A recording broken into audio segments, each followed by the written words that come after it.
지난 2019년 12월 중국 후베이성 우한에서는 갑자기 유행성 폐렴 환자들이 속출했습니다. 세계보건기구 WHO까지 경고했을 정도였습니다. 그 다음에 2020년 1월 우한시는 유행성 폐렴 환자가 처음으로 발생했던 화난 수산물 도매 시장을 폐쇄시킵니다. 우리나라의 질병관리본부도 우한 폐렴 대책반을 가동을 하고 우한에서 오는 항공편에 대한 검색을 강화하기 시작했습니다. 1월 8일 우리나라에서도 우한에서 유행하고 있는 폐렴과 유사한 증상을 보이는 환자가 발생했습니다. 중국 우한을 다녀온 적이 있는 여성이었습니다. 1월 9일 중국 정부는 우한에서 유행하는 폐렴이 신종 코로나 바이러스에 의한 것이라고 발표합니다. 기억조차 하기 싫지만 코로나 사태는 이렇게 시작이 됐습니다. 당시만 해도 코로나 사태가 이렇게 오랜 기간 동안 우리를 고통스럽게 할 줄은 아무도 몰랐습니다. 삶의 근본이 흔들리고 관계망이 허물어져 버리고 생계까지 위협받게 될 줄 상상도 못했습니다. 더욱 안타까운 것은 우리의 신앙생활마저 타격을 받은 것입니다. 신앙의 자유가 헌법으로 보장된 자유민주주의 국가인데 정부가 종교 집회를 가로막는 건 있을 수 없는 일이었지만 있어서는 안 될 일이 벌어졌습니다. 코로나 바이러스의 확산을 막는다는 이유에서였습니다. 물론 신천지 등 여러 교회에서 감염자가 발생한 것도 한몫했습니다. 정부가 나서서 종교 집회를 강제로 금지시킨다고 해도 불교 신자나 가톨릭 신자들은 크게 영향을 받지 않습니다. 그 사람들은 평소에도 사찰이나 성당에 그렇게 적극적으로 참석하지 않기 때문입니다. 그러나 우리 그리스도인들은 다릅니다. 모이지 않게 되면 우리의 신앙은 금방 식어져 버리고 맙니다. 그러니 코로나 때문에 가장 치명적인 타격을 입은 건 기독교였습니다. 집회 금지, 참석 인원 제한, 거리 두기로 인해서 교회 출석 인원은 반토막, 아니 3분의 1토막이 나고 말았습니다. 부자는 망해도 3년 먹을 게 있다, 그런 말이 있죠. 부유했던 사람이 아무리 어느 날 갑자기 쫄딱 망한다고 해도 한동안은 그럭저럭 버티고 살아간다는 의미로 사용합니다. 코로나로 인해 출석 교인이 반토막 났다고 해도 대형 교회들은 유지하는 데 큰 어려움이 없을 것입니다. 그러나 소규모 교회들은 큰 타격을 받을 수밖에 없습니다. 삶의 여건이 어려워지면 신앙생활을 포기하는 사람들은 주로 믿음이 연약한 성도들인데 규모가 작은 교회일수록 이처럼 연약한 성도들이 차지하는 비중이 높기 때문에 타격도 그만큼 클 수밖에 없습니다. 이 어두운 터널의 끝이 어디쯤일지 가늠조차 할 수 없는 상태로 우리는 암울했던 2021년을 보내고 새로운 2022년을 맞이해야 하는 시점에 서 있습니다. 하나님은 오늘 우리에게 어떤 말씀을 주실 것인지 함께 본문 가운데로 들어가 보도록 하겠습니다. 오늘 본문은 하나님께서 예루살렘을 회복시키실 것을 예언한 말씀인데 우리 본문 8절 말씀 화면을 보면서 한번 같이 읽겠습니다. 시작. 여호와께서 이같이 이르시되 은혜의 때가 내게 응답하였고 구원의 날에 내가 너를 도왔도다. 내가 장차 너를 보호하여 너를 백성의 언약으로 삼으며 나라를 일으켜 그들에게 그 황무하였던 땅을 기업으로 상속하게 하리라. 아멘. 먼저 하나님께서 과거 이스라엘 백성들에게 어떤 은혜를 베풀어 주셨는지를 언급하고 있는데 은혜의 때에 응답하였고 구원의 날에 도왔다라고 말씀을 하십니다. 은혜라고 보니까 히브리어는 라촌이라는 말인데 왕의 은총을 가리킵니다. 특별히 하나님께서 내려주시는 은총을 의미합니다. 은혜의 때에 응답했다라고 말씀하시는 것으로 볼 때 하나님께서 알아서 은혜를 베풀어 주셨다는 것이라기보다는 그들에게 하나님의 은혜가 필요할 때 그들이 간절하게 하나님께 구했고 그에 대한 응답으로 하나님이 그들에게 은혜를 베풀어 주셨다라고 하는 것을 짐작할 수 있습니다. 구원이라고 하는 우리말 번역한 히브리어는요, 예수아란 말인데요. 도움을 주는 것, 구원하는 것을 의미합니다.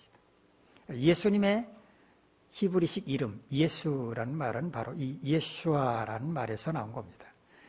마태복음 1장 21절을 보면 예수라는 이름을 가리켜서 자기 백성을 그들의 죄에서 구원할 자다라고 말을 하고 있는데요. 바로 히브리어 예수아를 번역을 한 것입니다.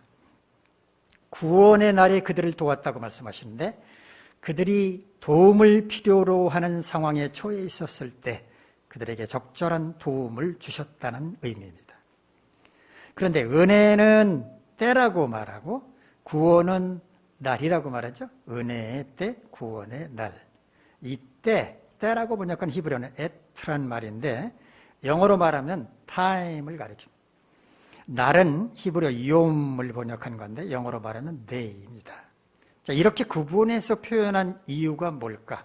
굳이 분석한다면 하나님으로부터 은혜를 받아야 하는 상황은 시시때때로 변하지만 하나님으로부터 구원을 받아야 하는 상황은 나날이 변하기 때문이다 라고 말할 수 있겠습니다. 다시 말해서 은혜를 받아야 하는 상황보다는 구원을 받아야 할 상황이 상대적으로 적기 때문에 이렇게 표현한 것이라고 볼 수 있습니다. 이렇게 과거 이스라엘 백성들에게 베풀어 주셨던 은혜와 구원에 대해서 말씀하시고 나서 앞으로 있게 될 미래의 일에 관해서도 말씀을 하시는데요. 그들을 보호하시고 백성의 언약으로 삼으시겠다고 말씀을 하십니다. 우리말 번역상으로 보면 그들을 보호하여 백성의 언약으로 삼는 것, 그리고 나라를 일으켜 황무했던 땅을 기업으로 주는 것, 이 두 가지라고 보게 되지만 히브리어 원문상으로는 그렇게 구분하지 않습니다. 그들을 보호하는 것 하나, 나라를 일으켜서 황무했던 땅을 기업으로 줌으로써 백성의 언약으로 삼는 것 하나, 이 두 가지입니다. 그들을 보호하신다는 것과 나라를 일으켜 황무했던 땅을 기업으로 상속받게 하시겠다는 것은 이해할 수 있습니다. 이해 못할 말은 없죠. 그런데 백성의 언약으로 삼을 것이라는 말씀은 무슨 의미인지 파악하기가 좀 어렵습니다. 히브리어 원문 성경으로 해석을 해드리겠습니다. 히브리어 원문 성경을 보면 베에테네카 리 베리트 암이라고 되어 있는데 히브리어는 저 왼쪽부터 이렇게 보시겠습니다. 암이라고 하는 말은요, 백성, 사람들이란 뜻이고요. 메리트, 협정, 동맹, 계약이란 뜻이고요. 나탄이라고 하는 말의 변형 형태인데 나탄은 주다, 허락하다, 두다, 놓다 이런 뜻입니다. 그러니까 너를 백성의 언약으로 두겠다 이런 의미입니다. 이 말씀을 보면 하나님과 이스라엘 백성들 사이에 다른 누군가가 있다라고 하는 것을 짐작할 수 있습니다. 이 사람은 누군가? 여호와의 종입니다. 이사야서에는 여호와의 종의 노래가 4군데에서 소개가 되고 있는데요. 이사야 49장도 그 가운데 하나입니다. 여호와의 종은 하나님께서 택하신 이스라엘 민족도 되고요. 또 하나님께서 장차 세우실 메시아도 되는 이중적인 의미를 갖습니다. 그러므로 이 말씀은 하나님께서 이스라엘을 다시 예루살렘으로 돌아오게 하실 것을 말씀하신 것입니다. 9절부터 12절에서 하나님께서 어떻게 이스라엘을 다시 예루살렘으로 돌아오게 하실 것인지를 구체적으로 말씀을 하시는데요.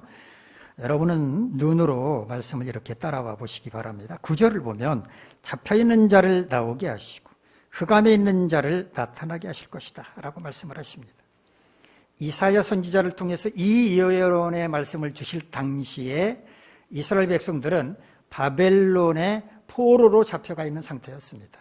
그러므로 여기 잡혀있는 자, 흑암에 있는 자는 포로 생활을 하고 있는 이스라엘 백성들을 가리키는 겁니다. 그들을 해방시키겠다고 말씀하신 겁니다. 그들이 길에서 먹을 것이라고 말씀을 하시죠. 포로에서 해방된 그들이 고국으로 돌아오는 상황을 지금 묘사를 하는 겁니다. 하나님께서 그들이 고국으로 돌아오는 길을 친히 인도해 주실 것을 말씀하는 겁니다. 돌아오는 길에서 그들은 굶주리지 않을 것이며 그들이 지나가는 산에는 풀밭이 있을 것이다 라고 말씀을 하십니다. 풀밭만 있었겠습니까? 거기 먹을 것도 있었을 것입니다. 그들은 줄이거나 목마르지 않을 것이며 더위와 햇볕도 그들을 상하게 하지 않을 것이라고 말씀을 하십니다. 하나님께서 구름으로 햇볕을 가려주실 것이기 때문에 하나님은 그들을 샘물 근원으로 인도하실 것이라고 말씀합니다. 많은 백성들, 어린아이, 노인, 여인까지 다 합하면 200명 이상은 되었을 텐데 그 많은 백성들이 이동할 때 가장 문제가 되는 것은 식수 문제였을 겁니다. 마셔야 할 물 공급받는 것이 문제인데 그런 걱정을 하지 않도록 하실 거라는 말씀입니다. 하나님은 백성들이 포로에서 돌아올 길을 닦으실 것인데 산에 길을 내고 대로를 만들어서 그들이 편안하게 돌아올 수 있게 하실 거라고 말씀을 하십니다. 12절을 보면 곳곳에 흩어졌던 백성들이 돌아올 것을 말씀을 하십니다. 어떤 사람은 먼 곳에서, 먼 곳은 바벨론을 가리킬 겁니다. 어떤 사람은 북쪽에서, 북쪽은 아수르 지역, 어떤 사람은 서쪽에서, 지중해 섬나라, 어떤 사람은 시님에서, 시님은 이스라엘 남쪽 애굽 땅의 어떤 지명을 가리키는 것으로 보이는데 이렇게 고국을 떠나서 여러 곳에 흩어졌던 사람들이 돌아오게 될 것이다 라고 말씀을 하시는 겁니다. 우리 본문 마지막 13절 말씀 같이 읽도록 합시다. 시작. 하늘이여 노래하라. 땅이여 기뻐하라. 산들이여 즐거이 노래하라. 여호와께서 그의 백성을 위로하셨은즉 그의 고난당한 자를 긍휼히 여길 것임이라. 하늘과 땅과 산들을 향하여 기뻐 노래하라고 말씀을 하십니다. 하나님의 모든 피조물들을 향해서 노래하라 라고 말씀을 하시는데 무엇에 관해서 노래하라는 것입니까? 하나님께서 포로로 잡혀있던 백성들을 위로하신 것, 고난당한 자들을 긍휼히 여긴 것에 대해서 기뻐 찬양하라는 것입니다. 바벨론 제국의 포로로 잡혀가 암울하게 살아가던 이스라엘 백성들을 긍휼히 여기시고 위로하셨던 하나님, 하나님은 오늘 우리에게도 긍휼을 베풀어 주실 것입니다. 코로나 바이러스라고 하는 전염병의 포로가 되어 2년 동안 절망의 늪 가운데서 허우적거리고 있는 우리를 불쌍히 여기시고 그 늪으로부터 벗어나게 해주실 것이며 잃어버린 신앙의 영토 또한 회복시켜 주실 것입니다. 그렇다면 하나님이 허락하시는 위로와 회복의 은혜를 누리려면 우리에게는 무엇이 필요할까? 첫째, 고난 중에도 하나님의 백성다움을 잃지 말아야 합니다. 하나님의 백성다움이란 뭘까요? 두렵고 떨림으로 하나님을 섬기며 사는 것, 하나님의 명령에 겸손히 순종하며 살아가고 하나님께서 기뻐하는 삶을 사는 것입니다. 비록 여러 가지 삶의 여건들이 힘들고 어렵다고 할지라도 하나님을 경외하는 삶만큼은 포기하지 않는 것입니다. 국내 코로나 변이 바이러스 오미크론을 처음으로 전파한 사람들은 인천에 있는 대형 교회 부목사 부부였습니다. 아프리카 나이지리아에서 열리는 학술 세미나에 참석했다가 코로나에 감염된 이들 부부는 코로나 백신을 2차까지, 그 당시에는 2차 맞으면 다 맞는 거였으니까 2차까지 접종을 했고 정부의 방역수칙을 잘 지키며 여행을 했다고 했습니다. 그런데 문제는 이 사람들이 인천공항을 통해서 입국하고 나서 발생을 했습니다. 이들 공항에서 귀가할 때 우즈베키스탄 성도의 차량을 이용을 했는데도 불구하고 방역 택시를 탔다고 거짓 진술을 했기 때문입니다. 만약에 이 목사 부부가 거짓 진술을 하지 않았더라면 초기의 격리를 통해서 바이러스 전파를 막을 수 있었을 것입니다. 목사 부부가 이런 거짓말을 했다는 소식을 접하고서 믿지 않는 세상 사람들은 어떻게 생각을 했을까요? 목사도 거짓말하는데 성도들은 보나마나지 뭐, 이렇게 생각하지 않았을까요? 코로나 사태로 인해서 우리 모두는 힘든 나날을 보내고 있습니다. 그런데 우리나라의 기독교 역사를 돌아보면 고난당할수록 교회는 더욱 단합해서 오히려 더 큰 부흥을 이루었던 것을 볼 수 있습니다. 우리나라의 기독교가 가장 왕성하게 성장했던 때는 역설적이게도 가장 살기 힘들었던 때였습니다.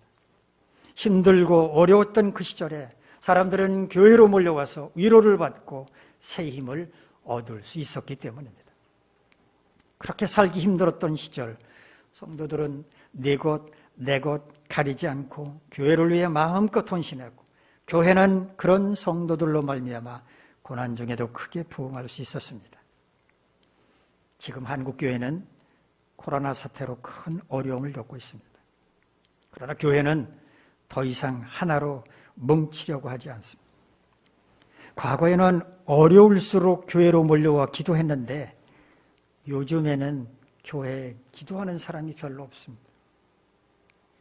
과거에는 항존 직분자들이 기도의 자리를 채웠는데 요즘 기도 자리에서 항존 직분자들을 찾아보기가 어렵습니다. 나름대로 다 사정이 있어서 그렇겠지만 안타깝습니다. 항존 직분자도 기도하지 않는데 일반 평신도들이야 두말해서 뭐 하겠습니까? 요즘 우리 교회 새벽기도회는 타교회 성도들을 포함해서 대여섯 분이 나와서 기도의 맥을 이어가고 있습니다마는 우리 부부, 목사 부부 외에는 한 사람도 없는 때가 올까 봐 두렵습니다. 왜 이렇게 변한 것일까요?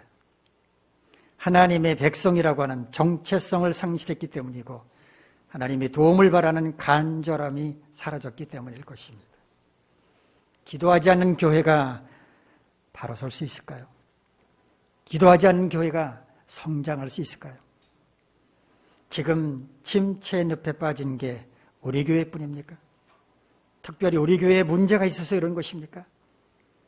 한국의 모든 교회가 침체 늪에 빠져서 허우적거리고 있습니다. 바로 이때 고난의 파도가 덮친 이때 교회가 어떻게 준비하느냐가 중요하다고 봅니다. 이럴 때일수록 모여서 기도하고 하나님을 경외하는 삶을 살며 하나님의 백성담을 잃지 않는다면 하나님은 우리를 불쌍히 여기셔서 우리를 위로하시고 우리를 회복시켜 주시리라 확신합니다.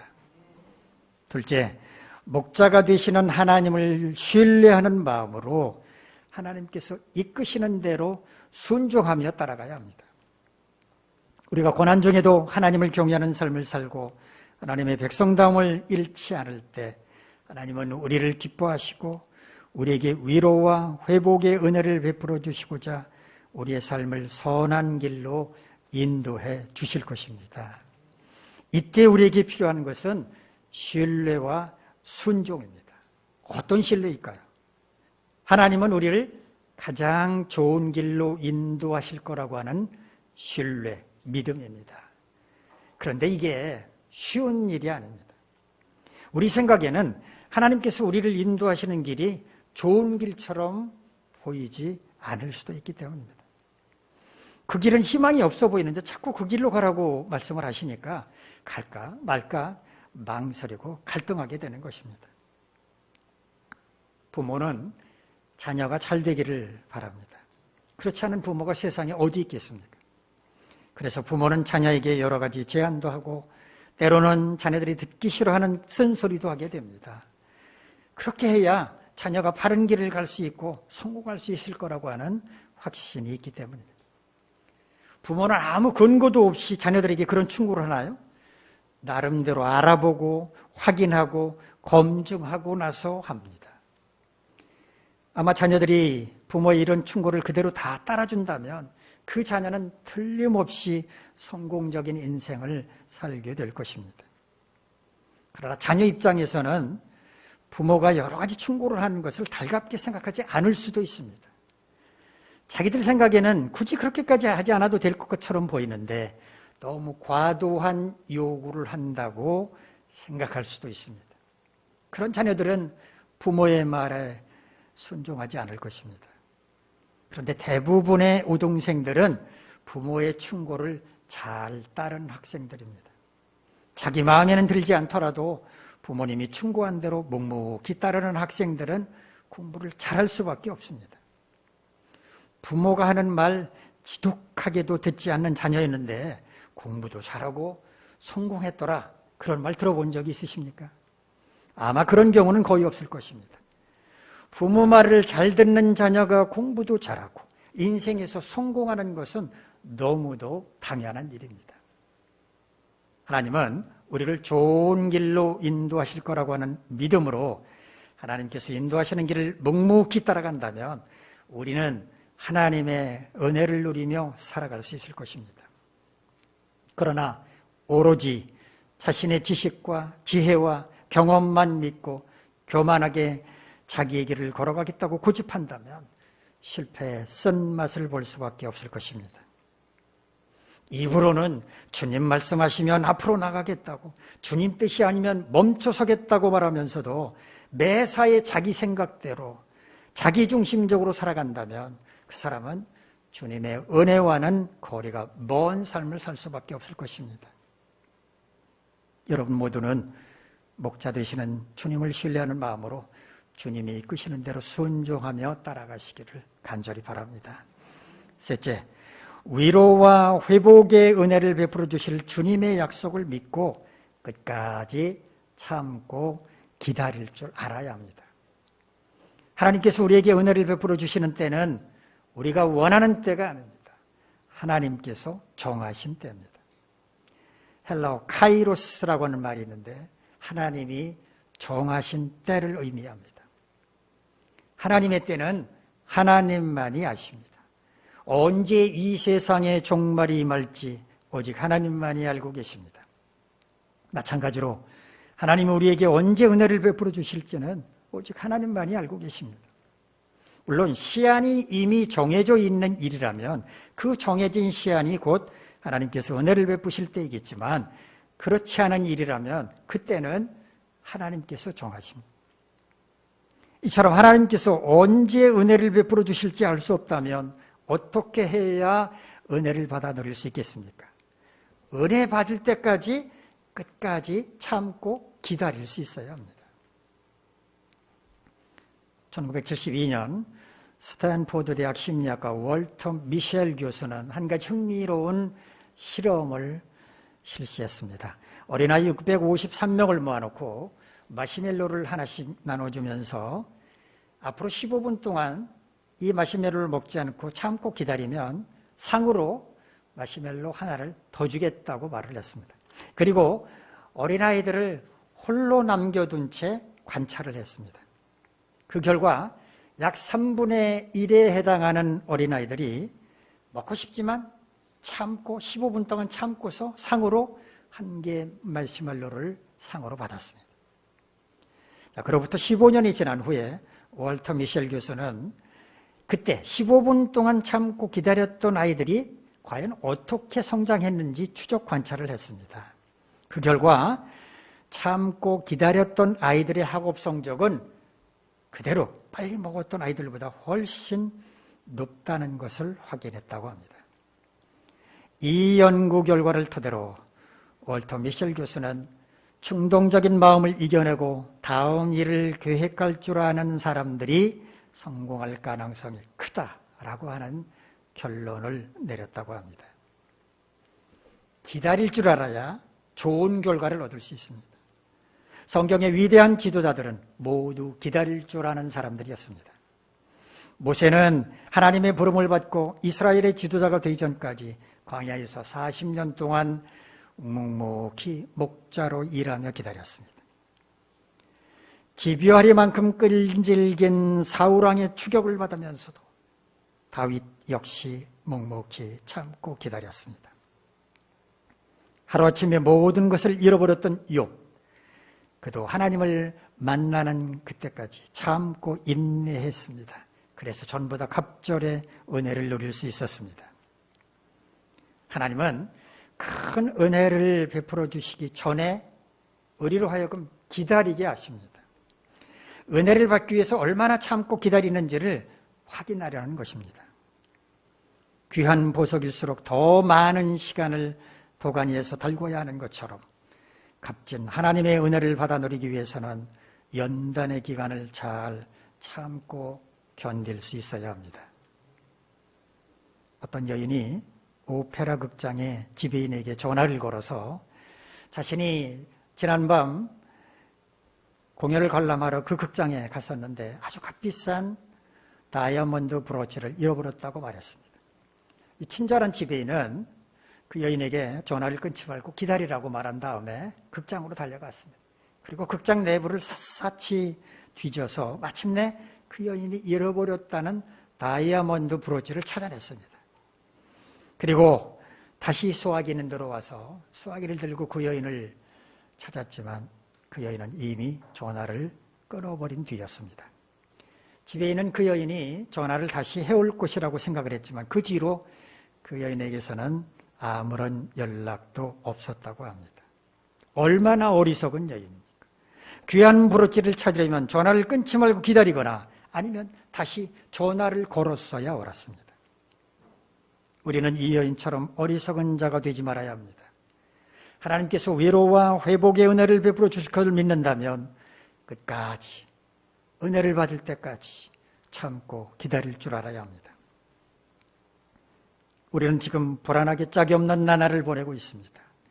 도대체 코로나 상황은 언제 끝이 날 것인지, 우리의 삶은 예전으로 돌아갈 수 있을 것인지, 한반도에는 진정한 평화가 정착할 수 있을 것인지, 미국과 중국이라고 하는 강대국 사이에서 우리는 어떻게 처신해야 옳은 건지, 4차 산업혁명이 이미 시작되었다고들 말하는데 우리나라는 과연 낙오되지 않고 잘 따라갈 수 있을 건지, 코로나로 인해 잃어버린 신앙의 영토는 과연 다시 회복할 수 있을 것인지, 무너진 국가의 경제는 다시 일으킬 수 있는 것인지 불안하기만 합니다. 그러나 아무리 우리가 처한 현실이 암담하다고 할지라도 우리는 하나님께서 우리의 앞길을 인도해 주실 것을 믿어야 합니다. 신명기 1장을 보면 출애굽한 이스라엘 백성들을 이끌고 광야를 통과해 모압 평지에 도착한 모세는 백성들 앞에서 이렇게 설교했습니다. 여러분이 이 자리에 이르기까지 하나님께서는 마치 사람이 제 아이를 돌보는 것처럼 여러분을 돌보셨습니다. 여러분이 진을 칠 곳을 미리 찾으시려고 여러분보다 앞서가셨고, 밤에는 불기둥으로 낮에는 구름기둥으로 여러분을 인도해 주셨습니다. 하나님은 오늘 우리도 그렇게 돌보시고 인도해 주실 것입니다. 비록 우리는 지금 캄캄한 어둠 가운데 있지만 하나님은 우리를 위로하시고 회복의 은혜를 베풀어 주실 것입니다. 하나님께서 허락하시는 위로와 회복의 은혜를 누리려면 우리는 어떻게 해야 합니까? 고난 중에도 하나님의 백성다움을 잃지 말아야 합니다. 목자 되시는 하나님을 신뢰하는 마음으로 하나님께서 이끄시는 대로 순종하며 따라가야 합니다. 위로와 회복의 은혜를 베풀어 주실 주님의 약속을 믿고 끝까지 참고 기다릴 줄 알아야 합니다. 여러분 모두 이런 삶을 실천함으로써 하나님이 허락하시는 위로와 회복의 은혜를 누리며 사시기를 간절히 바랍니다. 기도하겠습니다. 거룩하신 하나님, 2021년 하나님 은혜 가운데 잘 마치게 하시고 소망 중에 2022년을 바라보게 하심을 감사합니다. 그러나 우리가 처한 현실은 암담하기 짝이 없습니다. 하나님이여, 우리에게 위로와 회복의 은혜를 내려주시옵소서. 부디 2022년 새해에는 우리 모두가 이 위로와 회복의 은혜를 받아 누릴 수 있도록 인도해 주시옵소서. 예수님의 이름으로 기도하옵나이다.